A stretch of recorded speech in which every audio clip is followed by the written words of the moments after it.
Ergonomía en Mesa está con nosotros David Gran. Vamos a hablar pues de inclusión, hagamos que funcione. Buenos días. Buenos días. Bienvenido. Vamos a hablar de ergonomía en zonas comunes. Exactamente. ¿Qué significa esto? Buenos días. Bueno, buenos días. Sabemos que la ergonomía es el proceso donde nosotros adaptamos nuestro entorno para ser más óptimos tanto a nivel físico como a nivel psicológico. Okay. Cuando hablamos en la parte de ergonomía en zonas comunes, nos trasladamos un poco a la parte de las zonas donde interactuamos tanto con la familia, amigos, conocidos en diferentes lugares. Y aquí lo mencionamos en la base de cómo se adaptan estos sitios a las personas que poseen alguna discapacidad. Okay. Por ejemplo, hay muchos lugares que se estima, bueno, yo voy a construir una zona, un restaurante, digamos, por ejemplo. Se ve que, bueno, en los estacionamientos hay que hacer la rampa para el acceso a personas en silla de ruedas. Pero si se fijan muchas veces, y en los baños las adaptaciones del baño para personas con discapacidad. Pero en el momento del restaurante en sí, en la zona del convivio donde están las mesas, sillas, áreas de acceso. ¿cómo se ven las adaptaciones para personas con discapacidad No en ese lugar? existen. Exacto. No hay porque se mantiene el estándar de que mi esquema de restaurante por esa adaptación no se conoce por lo general. Solo, mira qué interesante, porque yo pensaba, cumplo con lo que dice la ley, que es lógicamente creo mi rampa, mis accesos y listo, pero el tema de la ergonomía, de verdad, de cómo se va a sentir esa persona incluida, Exacto. no está, creo que tan estipulado o especificado. Exactamente, porque es que ese tipo de adaptaciones no se conoce mucho. Porque se tiene que cuando tú presentas un plano, un proyecto de acuerdo a una zona, tú tienes el esquema de tu restaurante, pero esas adaptaciones al no ser tan conocidas, no se implementan. Por ejemplo, muchas personas al momento de hacer la adaptación en los baños saben que tengo que poner una puerta más ancha porque una medida de una silla de ruedas es de 60 por 60 por lo menos, entonces ese es el ancho del acceso a esa zona. Pero ¿cómo es el camino de esa persona en silla de ruedas hasta el baño? Entonces, cuando sabemos que los restaurantes, de acuerdo a la medida por mesa, tienen un espacio para que pase el salonero, pero entonces, y en la medida de la silla de ruedas, ¿cómo se traslada? Claro. No puedes. Entonces, ergonómicamente, esa área, esa zona común no está adaptada para una persona con una discapacidad física. Pregunta, yo sé que tú eres asesor en rehabilitación e integración, Ajá. pero a nivel legal, ¿conoces un poco de cómo está esto en Panamá? Porque, vamos, tú lo estás diciendo porque tú lo vives, tienes personas que de seguro te hacen el comentario, conocemos personas con discapacidad que nos comentan a diario, no solo aquí en la mesa de ají, ustedes seguro tienen a alguien, pero a nivel legal, ¿hay alguien que haga estas regulaciones en los comercios? Es que existen las leyes para eso. El detalle está en que choca con otras leyes también. Entonces, en ese momento, cuando tú presentas un proyecto y necesitas la aprobación y se empieza a hacer la asesoría, dices, bueno, pero tal ley me dice que tiene que tener esta adaptación, por esta otra ley me dice que tiene que presentar un plano de acuerdo a su esquema de esto. Entonces, siempre se va por lo tradicional. Entonces, se aprueba en base a la otra ley. Y la otra se dice, bueno, en caso tal de que se necesite o esta persona lo solicite, se le hace la corrección. Exacto. Pero como no se da ese monitoreo en las diferentes zonas, no se hace ese Por eso tipo te de digo, adaptación. simplemente ves lo básico, el estacionamiento, rampa, baño. Porque es así, porque se cree que al hacer ese tipo de adaptaciones se gasta más dinero, pero no necesariamente es así.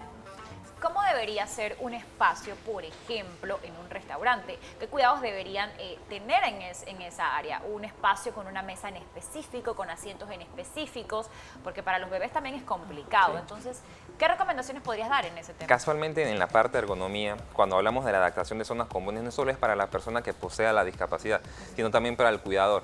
Okay. Si nos mantenemos en el ejemplo de la persona con silla de ruedas, el efecto del cuidador al momento de trasladarse con la persona, los giros en zonas muy estrechas y el forcejeo de alzar la silla para adaptarla al giro genera también cierto grado de lesión en el cuidador.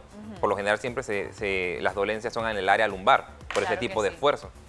Las adaptaciones para esa zona sería, una vez que se tiene el plano, digamos, del restaurante, las mesas, tener en cuenta la medida de una silla de ruedas y el rango de giro. Okay. Eso le va a restar una mesa y media al restaurante. Claro. Okay. Y ahí es donde entra la controversia. Entonces donde viene ese detalle, porque al tomar esa medida en base a las zonas y el área de acceso hacia, digamos, el baño y después la salida, en medidas de acuerdo a la silla de ruedas te va a restar una mesa y media. Imagínate. Y Entonces, eso que solo estamos hablando, poniendo como ejemplo, por supuesto, los restaurantes. Exacto. Ahora imagínate los colegios o también otros lugares que se frecuentan. Exacto. Parques y demás. Y eso que solo estamos hablando en base a una discapacidad física. Exactamente. Hay otros detalles y otras adaptaciones que se hacen en base a otro tipo de discapacidad. Por ejemplo, digamos si hablamos en el área del espectro autista. hay ciertas adaptaciones que se tienen que hacer en zonas comunes para que, de acuerdo al rango del espectro que posea la persona, Oh, wow.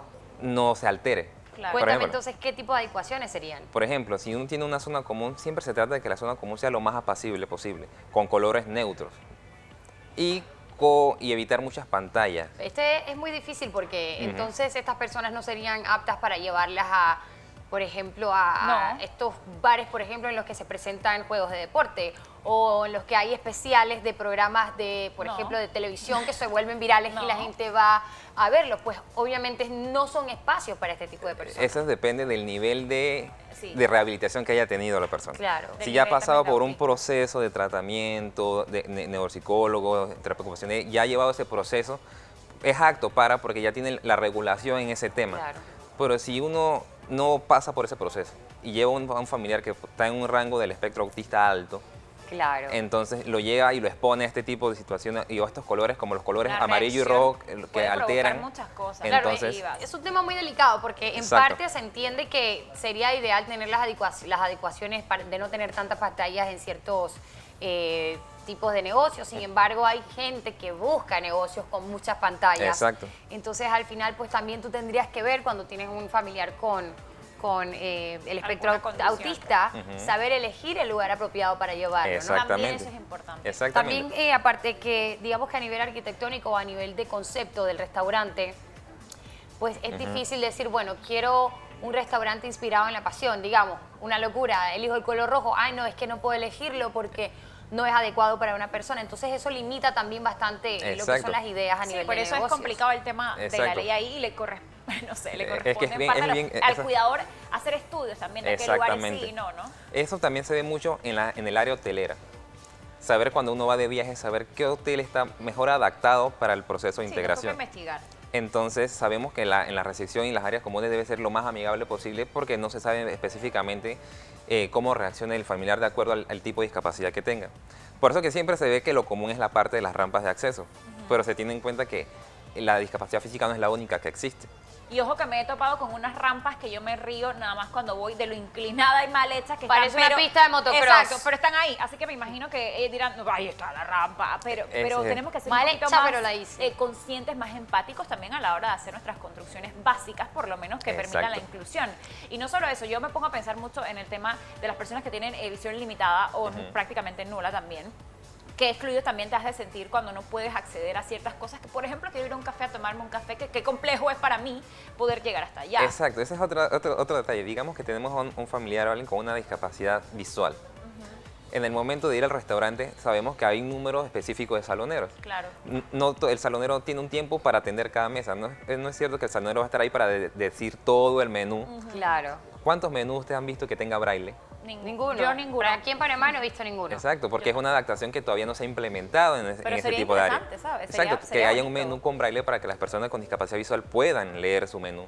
Sería muy lindo. Exacto, es una adaptación sencilla, pero es que es difícil conseguir la máquina que escribe braille. Claro, y el Ok. gasto que te va a generar, claro, porque me imagino que para alguien que está creando su negocio dirá, wow, yo voy a empezar con lo mínimo, hacer este tipo de cosas, me va a costar. Pero yo pienso que podemos empezar por cosas mínimas como dejar los espacios, preparar al personal para que Exacto. cuando alguien que tenga alguna discapacidad llegue, lo haga sentir también bien y no como que no sé qué hacer. También eso es fundamental. Con pequeñas cosas podemos hacer grandes cambios. Exactamente. Exacto. O sea que al final pues nos recomiendas en tema de ergonomía, pues ya en general. Bueno, estudiar los espacios, saber las adaptaciones que podemos, porque hay sillas de ruedas que son adaptadas a espacios más pequeños, o sea, Claro. poder conseguir este tipo de herramientas para poder trasladarnos con el familiar y sobre todo saber que si es necesario pedir la asistencia en el momento adecuado para también sea más fácil para nosotros y para el familiar. Eso es bueno. Claro Es que decir, sí. mira, vengo con una persona con esta condición, Exacto. por favor, para que me ayuden porque queremos pasar un momento muy lindo. Exactamente. Es bueno, eso sin duda está Muy bien, presta atención a las recomendaciones. Interesante tema, hagamos que funcione. Hablando pues nosotros en la mesa de aquí sobre inclusión con nuestro especialista David Gran. Hoy hemos hablado sobre la ergonomía en zonas comunes y repito, él es asesor en rehabilitación e integración. Las redes @nemedpty. Vamos entonces ahora a la cocina. Gracias por estar con nosotros. Gracias a ustedes.